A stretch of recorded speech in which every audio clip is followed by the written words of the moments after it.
السلام علیکم ورحمۃ اللہ وبرکاتہ۔ محترم ناظرین، آج کل ہمارے معاشرے میں یہ بہت زیادہ ٹرینڈ چل چکا ہے کہ عورتیں کہ جن کے یہاں 2-3 بچوں کی پیدائش ہو جاتی ہے تو وہ بچے کو پھر بند کرا دیتے ہیں، یعنی ایسا سسٹم کرا لیتی ہیں عورتیں کہ جو بچے ہی پیدا نہ ہوں۔ اور دوسری بات یہ ہے، یہ بھی غلط طریقہ ہے کہ بچے نہ ہو ایسا سسٹم عورتیں کرا لیتی ہیں، ایسا نہیں کرانا چاہیے۔ اور دوسری بات یہ بھی ہے کہ اگر کسی عورت کو حمل رہ جائے اور کیا وہ عورت اپنے حمل کو ضائع کر سکتی ہے یعنی گرا سکتی ہے یا نہیں، اور کیا اس حمل کے گرانے سے اس کو گناہ ملتا ہے یا نہیں۔ تو یاد رکھنے کی ضرورت ہے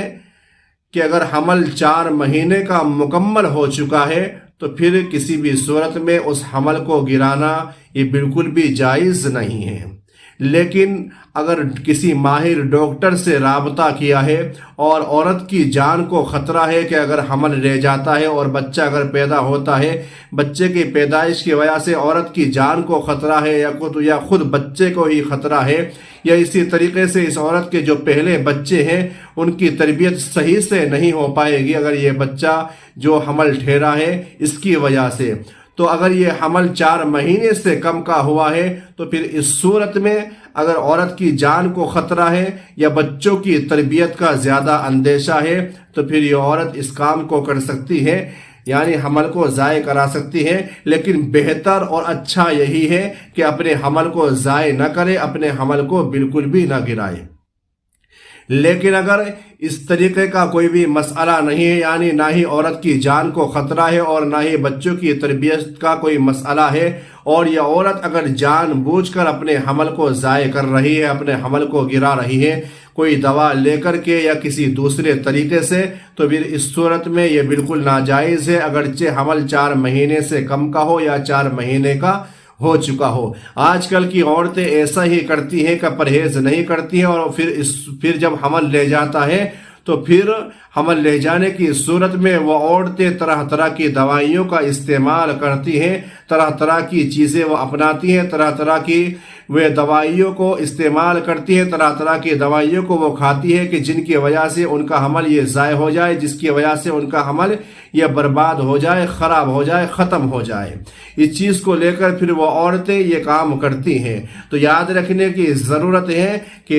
اللہ تبارک و تعالیٰ کی یہ بہت بڑی اولاد نعمت ہوتی ہے، تو اللہ تبارک و تعالیٰ کی اس دی ہوئی نعمت کے ساتھ ایسا نہیں کرنا چاہیے۔ اور دوسری بات یہ ہے کہ اللہ کے نبی صلی اللہ علیہ وسلم کل قیامت کے دن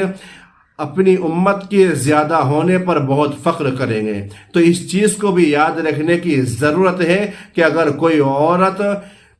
اس خوف سے اور اس ڈر سے کہ ان بچوں کو کون کھلائے گا، اتنی مہنگائی کا زمانہ ہے اور ہمارے پاس اتنے کمانے والا ہمارا اتنا کوئی اچھا کاروبار نہیں ہے، ہماری اتنی کوئی آمدنی نہیں ہے، اگر کوئی عورت اس ڈر اور خوف کی وجہ سے اگر اپنے حمل کو ضائع کر رہی ہے، اپنے حمل کو گرا رہی ہے، چاہے وہ 2 مہینے کا ہو یا 3 مہینے کا ہو یا 4 مہینے کا ہو، تو پھر اس صورت میں یہ بالکل ناجائز ہے۔ کل قیامت میں اللہ تبارک و تعالیٰ کے سامنے اس کا جواب دینا پڑے گا۔ تو اس لیے اگر کسی عورت کو حمل رہ جاتا ہے اور پھر وہ دوا وغیرہ کا استعمال کر کے اپنے حمل کو گرانا چاہتی ہے تو سب سے پہلے ماہر ڈاکٹر سے رابطہ کرے۔ ماہر ڈاکٹر اگر کوئی پریشانی بتائے، یعنی ماہر ڈاکٹر یہ بتائے کہ آپ کی جان کو خطرہ ہے، یا کوئی دوسری صورت بتائے جو